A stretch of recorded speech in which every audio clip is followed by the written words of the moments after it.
focus. Therefore, with this said, the most efficacious spinal entrainment contact or adjustment will be at the segmental levels of the appropriate phasic spinal gateway rather than the level of aggregate tension. Also, it's the place the body can receive a force most effectively. Theoretically, this site of reorganizational tension would be the focal point from which the spinal oscillators would amplify the motion and other segmental segments and the associated tissues.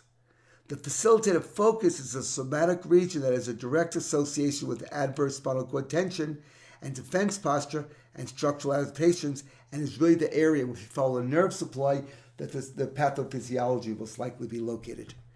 Since the facilitative focus is associated with defense posture, the area is highly charged. Now remember, sensory motor gains have been modified to accommodate the lower threshold of excitability. This would be an area typically addressed for vertebral subluxation correction or manipulative therapy by practitioners other than network. However, intervention in this area is inconsistent with NSA and the understanding of the spinal system and how forces are transferred and meningeal tension patterns. The facilitative focus is commonly the area into which the tension, facilitative fixation, and pain is directed.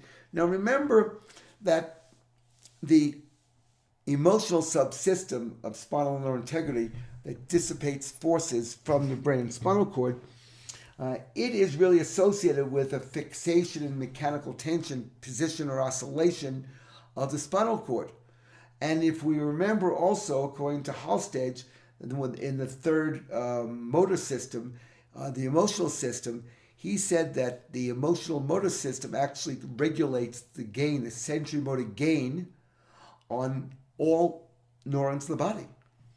So again, we have a phenomenal means to get into a system to create a nonlinear large consequence. In simple terms, the areas of tension are adaptive, areas of defense, compensatory. NSA seeks to find the areas of greater resources, higher level of reorganization, and peace, and choose to work with this area instead.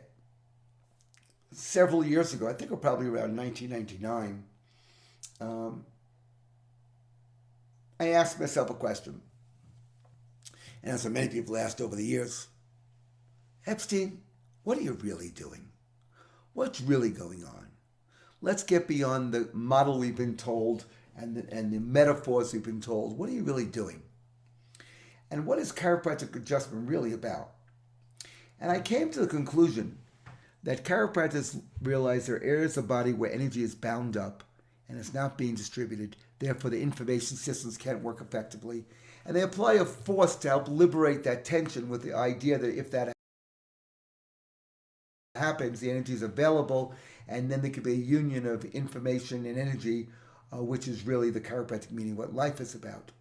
The thing is, where they're putting the forces most often is not the most effective way, and very often is an adaptive way, helping the body adapt to a condensed experience of the body that's disassociated. So I said, well, I'm really looking to put a force into the system in an area where the least force will make the biggest difference. And I really said, well, that obviously has to be the vertebral-dural relationships in those areas. And I said, well, why am I adjusting a spinous or a transverse, which we were doing those days? Why am I toggling on a spinous or transverse? Or why am I putting a force into those areas? Well, I learned about it because that's the technique taught me, and that's because chiropractic x-rays, we would use a bony lever as a force application. We know more now. And is that what's really needed? So I was working with Dr. Bob Blanks at University of California, Irvine Medical School, consulting on a project where he was working with acupuncture.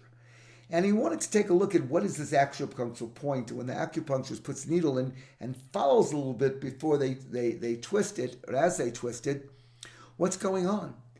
And they found that at the spot the practitioner put the needle in, it's usually an area that as they apply the needle, there is a higher amount of hydration, and they appear to innately be following the higher hydration and the higher area of electrical conductivity.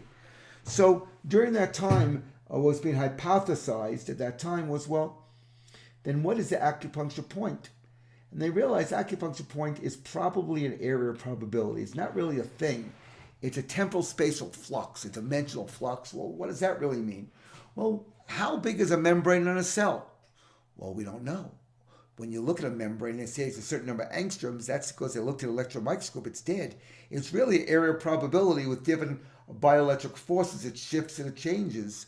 So I came to the conclusion that there must be the force we're going to apply in the spine must be a spinal gateway, which is a conditioned space around the spine, around the vertebral dural relationship articulation, in which a force application there can actually have what I call an interdimensional or really a different type of consequence that cannot be accounted for really with the way we currently understand the health sciences.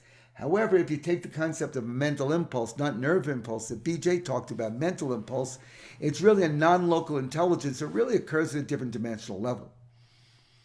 So, if I apply it when a person has a subluxation, the body goes into defense, at least two of the articulations are really linked to the traumatic event or the lack of ability to move energy and information, and at least two of those articulations still in defense. Now, adjusting the area will still get a net result because the action really happens in articulation anyway.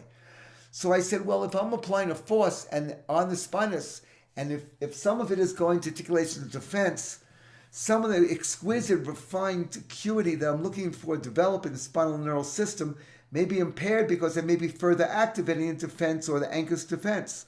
So why not only put the force into the area that has the most ease, the most effortlessness, or the area of greatest rapport? And that became the spinal gateway. It's a pathway to higher neural centers and lower centers, prompting greater energetic states which support enhancing embodied cognition between cortical and subcortical brain and soma. This is purported to develop mechanisms of self-regulation of spinal integrity subsystems and entrainment of the spinal structures with its own elements and with the respiratory and other systems. So spinal gateway is in the vicinity of the tissues overlying the vertebral dural relationships. It's the area of greater rapport.